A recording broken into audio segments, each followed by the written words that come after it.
আসসালামু আলাইকুম প্রিয় দর্শক, গত শনিবার কুমিল্লাতে একটা অনুষ্ঠানে শহীদ প্রেসিডেন্ট জিয়াউর রহমানের মৃত্যুবার্ষিকী উপলক্ষে একটা অনুষ্ঠানে বিএনপি নেতা এবং কুমিল্লা জেলা পরিষদের প্রশাসক মোহাম্মদ মুস্তাক মিয়া একটা বড় অভিযোগ করেছেন।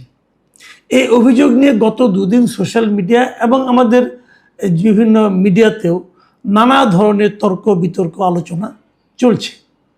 মুস্তাক মিয়ার অভিযোগটা ছিল যে অন্তর্বর্তীকালীন সরকারের আমলে কুমিল্লা জেলা পরিষদ যেটা আছে সেখান থেকে আসিফ মাহমুদ 15 কোটি টাকা নিয়ে গেছেন তাদের নিজস্ব রাজস্বের টাকা, আর হাসনাত আবদুল্লাহ 10 কোটি টাকা নিয়ে গেছেন তার যার যার উপজেলার জন্য।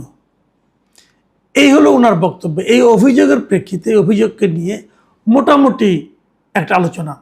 উনি যে জিনিসটা বলেছেন সেই জিনিসটা আমি যদি হুবহু বলি, উনি বলেছেন আসিফ মাহমুদ 15 কোটি টাকা নিয়ে গেছে আমাদের নিজস্ব রাজস্বের টাকা, এবং আরেকজন হাসনাত আবদুল্লাহ নিয়ে গেছে 10 কোটি টাকা। তো এটা হলো সমন্বয়ের অবস্থা। যখন এই ধরনের কথা উনি বলেন তখন এটা থেকে আপনি কি বুঝবেন? মনে হবে যেন ওনারা ব্যক্তিগতভাবে ব্যক্তিগত প্রয়োজনে অথবা ব্যক্তিগত লাভের জন্য তারা এই টাকাগুলো কুমিল্লা জেলা পরিষদ থেকে নিয়ে গেছেন। মোটামুটি এর থেকে কিন্তু এ ধরনের একটা অভিযোগটা কিন্তু আসে। কিন্তু পরবর্তী সময় আমরা দেখলাম যে এই দুইজন নেতা, এনসিপির দুইজন নেতা, এনসিপির একজন দক্ষিণাঞ্চলের সমন্বয়ক এবং উনি বর্তমানে এমপি মিস্টার হাসনাত আবদুল্লাহ, উনি দেবিদ্বারের এমপি, উনি ওনার ব্যাখ্যা দিয়েছেন। এবং আসিফ মাহমুদ সজীব ভুঁইয়া, উনি বর্তমানে এনসিপির মুখপাত্র হিসেবে কাজ করছেন। উনি ওই সময়ে স্থানীয় সরকার মন্ত্রণালয়ের উপদেষ্টা ছিলেন।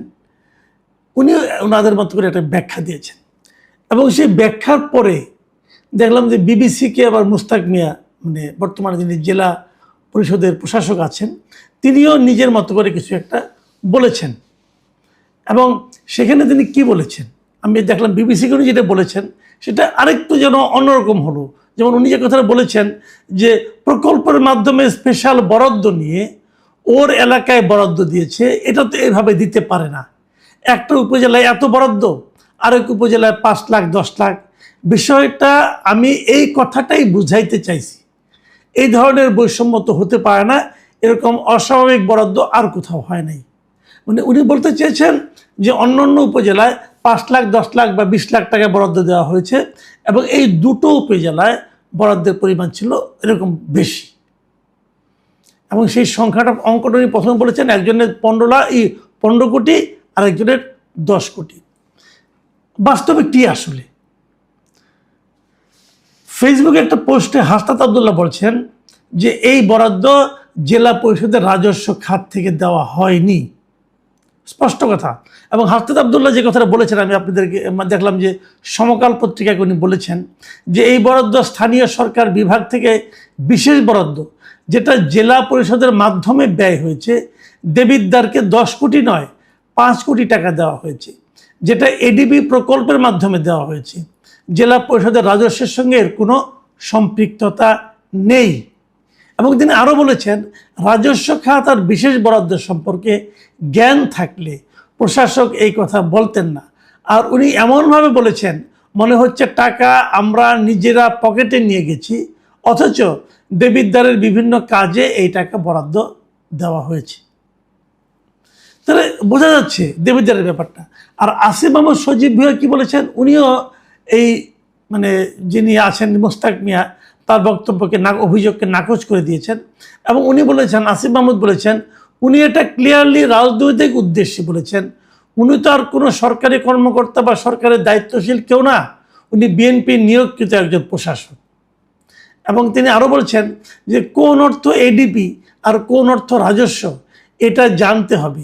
আমি মন্ত্রণালয় থেকে সব উপজেলায় বিশেষ বরাদ্দ দিয়েছি। কুমিল্লা জেলা পরিষদের মাধ্যমে মুরাদনগর ও দেবিদ্বারেও বরাদ্দ দেওয়া হয়েছে। এসব টাকা বিভিন্ন উন্নয়ন প্রকল্পে বিধি মোতাবেক ব্যয় করা হয়েছে, যার নথি জেলা পরিষদে আছে। দেখুন, এখন মানে আপনার বিরোধটা কোথায়?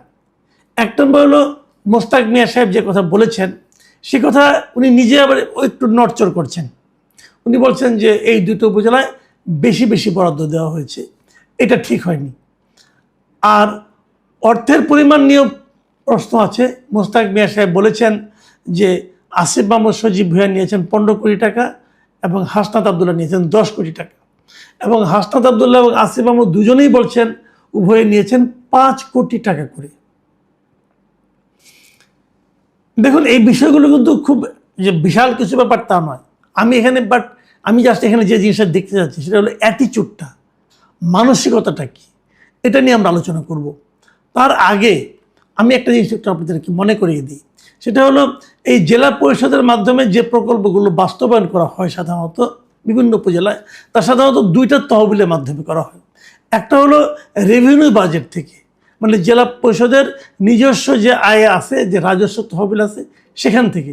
আরেকটা হলো সারা দেশের বিভিন্ন স্থানীয় সরকার মন্ত্রণালয়ের মাধ্যমে বিভিন্ন রকম বরাদ্দ দেওয়া হয়, উন্নয়ন বরাদ্দ, এই রাস্তাঘাট করার জন্য।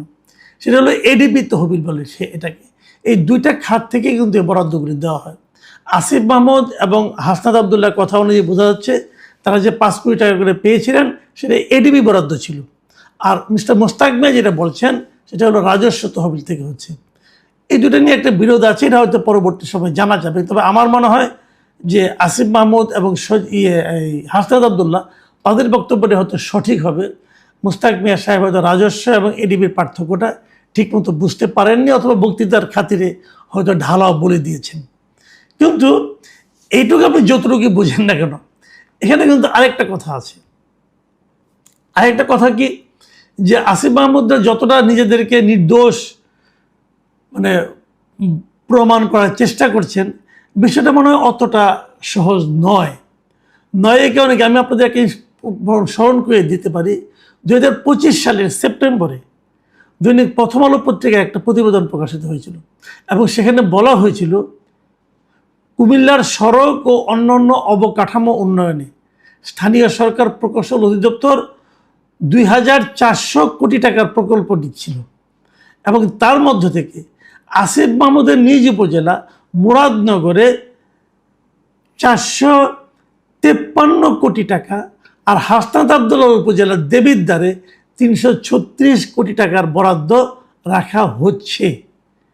এ ধরনের একটা নিউজ কিন্তু আমরা 2025 সালে অন্তর্বর্তীকালীন সরকারের আমলে প্রথম আলো পত্রিকায় দেখেছিলাম। তার মানে তারা নিজেদের উপজেলায় বাড়তি বরাদ্দ নেননি অন্য উপজেলার তুলনায়, এটা মনে হয় ঠিক না। তারা নিজেদের উপজেলায় বাড়তি বরাদ্দ অবশ্যই নিয়েছিলেন, এটা আমরা মোটামুটি বুঝতে পারি। এটা নিয়ে তখন বেশ আলোচনাও হয়েছিল, এবং এমনও বলা হয়েছিল তাদের যারা বন্ধুবান্ধব আছেন, যেমন নাহিদ ইসলাম অথবা আরও যারা আছেন, তাদের যে সমস্ত নির্বাচনী এলাকা সেখানেও কিন্তু এরকম বাড়তি বরাদ্দ দেওয়া হয়েছিল অন্য উপজেলার তুলনায়। এটা হতে পারে, এটা অস্বাভাবিক না, এবং আমার মনে হয় এটা হয়েছিল। প্রশ্ন হচ্ছে এই হওয়াটা কি ঠিক কিনা। যে কথাটা নাকি হাসনাত আবদুল্লাহ পরবর্তী সময় বলেছেন যে টাকা যদি নিয়ে থাকি সেটা তো আমি আমার পকেটে ভরিনি, সেটা তো আমার ব্যক্তিগত প্রয়োজনের জন্য নিইনি, সেটা আমি আমার এলাকার উন্নয়নের জন্য নিয়েছি। এই কথাটা একদিক দিয়ে শুনতে ভালো শোনা যায়, কিন্তু আরেক দিকে আবার এটা প্রশ্নটা হয়, আপনি কি কেবল আপনার এলাকার জন্যই করবেন? একজন এমপি যখন নির্বাচিত হন তখন কি ওনার দায়িত্ব থাকে নিজের এলাকার উন্নয়ন করা? এটাই কি না, আদর্শগতভাবে তা নয়। আদর্শগতভাবে উনি একটা এলাকা থেকে নির্বাচিত হয়েছেন বটে, কিন্তু উনি আসলে সারা দেশের কথাই ভাববেন। এবং ওই এমপি যখন মন্ত্রী হয়ে যাবেন, মন্ত্রীর পদমর্যাদায় কোনো ব্যক্তি হবেন, যখন তার হাতে বরাদ্দ দেওয়ার ক্ষমতাটা থাকবে, তখন উনি নিজের এলাকার জন্য করবেন, এটা ঠিক না। উনি পুরো দেশের জন্যই করবেন, এটাই তত্ত্বগতভাবে এটাই হওয়া উচিত। কিন্তু এটা আমরা কখনোই দেখি না, এই দেশে আমরা কখনোই এরকম দেখিনি। আমরা এর আগের আমলে দেখেছি, যখন হাসিনা সরকার ক্ষমতা ছিলেন, তারা গোপালগঞ্জের জন্য একচেটিয়া সব করে গেছেন। গোপালগঞ্জের লোকদের খুব ভালো ভালো পোস্টিং হতো, গোপালগঞ্জে অনেক উন্নতি হতো, সেই উন্নতি নিয়ে কোনো আলোচনা হতো না।